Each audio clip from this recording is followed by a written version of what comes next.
Hello, welcome back to the kitchen table and the video of the Costumes by You series about fabric.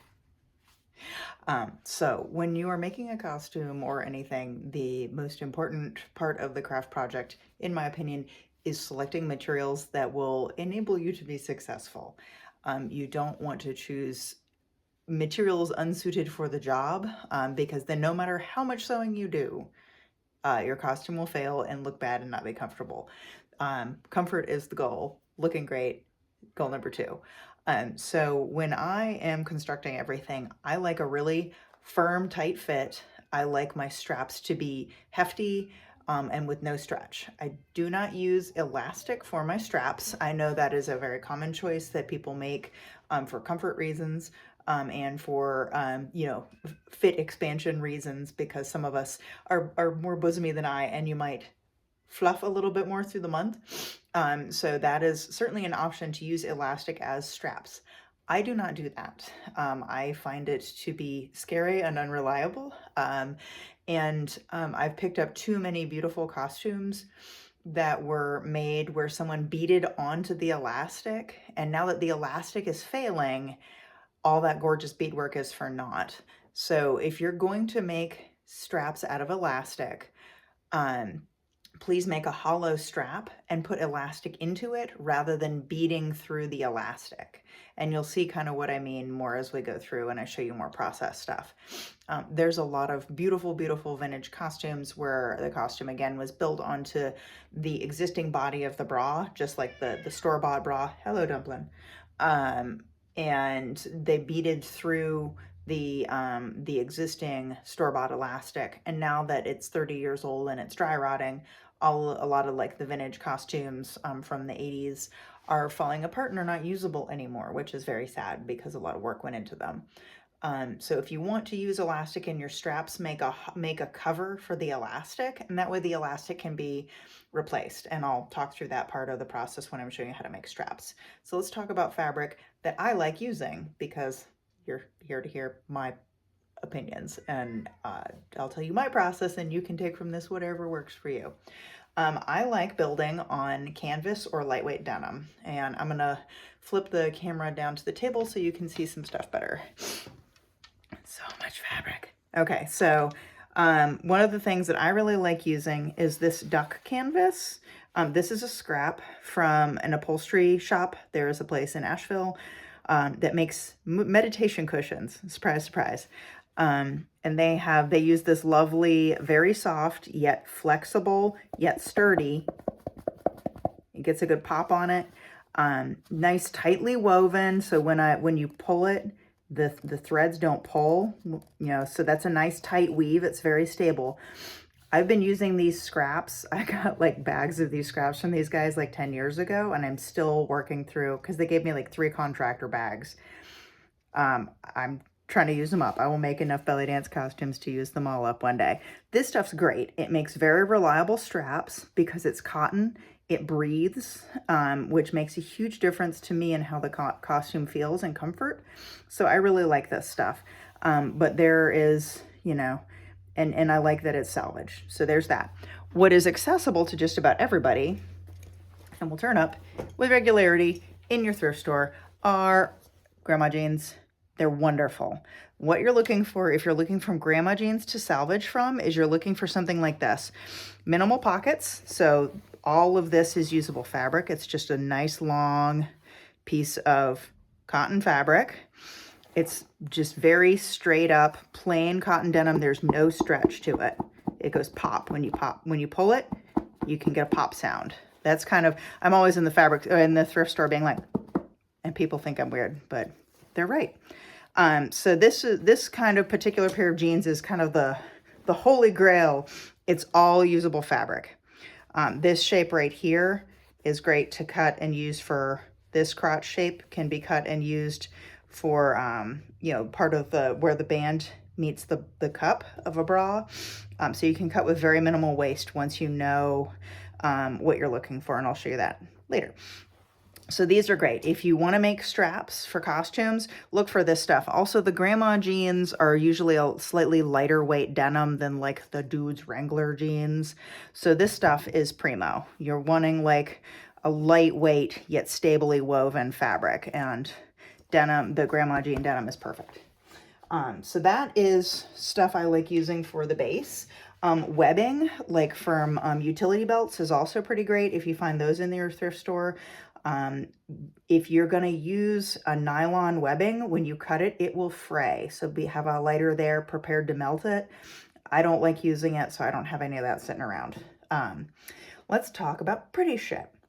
So, neckties are gold. This is a pre-cut piece of trim.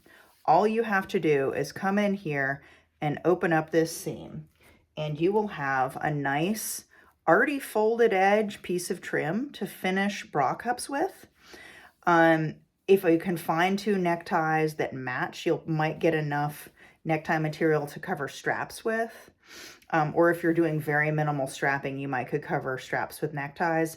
But if you find a couple of neckties that you like the color of, they're a great way to like pad out your trim, because they're all shiny, they're all luxurious looking fabric. So it's a great way to expand expensive trim if you get coordinating colors. If you're like going for like blues and greens, get some blue neckties and then put them behind the expensive trim to bulk it out. They're really useful that way. Like stuff like that, like that's nice Indian silk from the 1960s. So that's really, I couldn't afford this fabric, if I was trying to buy it off the bolt, but I can find it in the thrift store. So that's the easy part. When I'm looking for garments that I want to be able to salvage from to actually cover the bra, stuff like this is really great. So this shirt right here, this is called a raglan sleeve. The way the sleeve is, the normal sleeve comes up here, and the sleeve is set into the shoulder of the body. Here on a raglan sleeve, the sleeve itself becomes the shoulder. So this gets you a nice long piece of material that can cover straps. So when I'm looking for shirts, I like finding raglan sleeves, and especially anything, in pretty fabric like this, because I can just use this to cover a strap, one and done. Not a big struggle with this. This is chiffon, so it's sheer. I would need to line this or make the strap out of black fabric or something that complemented this pattern if I wanted to actually highlight the pattern. So that style sleeve is really great. I get excited when I find those and squeal. This right here, these got ties. These are eminently salvageable. I can use these for I wouldn't trust these to hold my top on because they're very delicate. It's just chiffon, but it will be nice for added detail and texture, and to maybe use as an adjuster tie. This one is great because the way this one is styled, this shirt, it's one of those I'm a shirt, but I'm really a tiny dress. And there's this situation right here. I will actually pick apart these seams, and then I'll have this unit right here down at the bottom, and I can use that for a belt. Or this would be great. I would want to use this part right here to edge the top of the cup with. And then anytime you've got the body of a shirt, this part of the shirt is meant to go around a bust already. It's already sized and styled for that. So if you find a shirt that kind of vaguely fits you and is a little too big, you can be pretty sure this part of the shirt you can use to cover the cups of the bra with.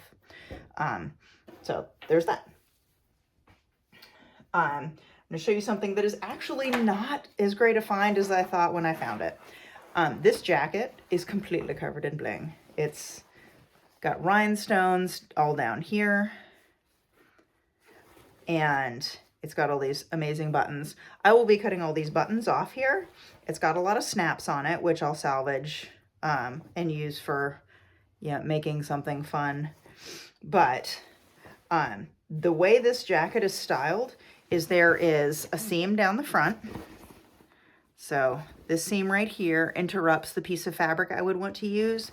These pockets right here, once you pick them off, the fabric will show the stitch.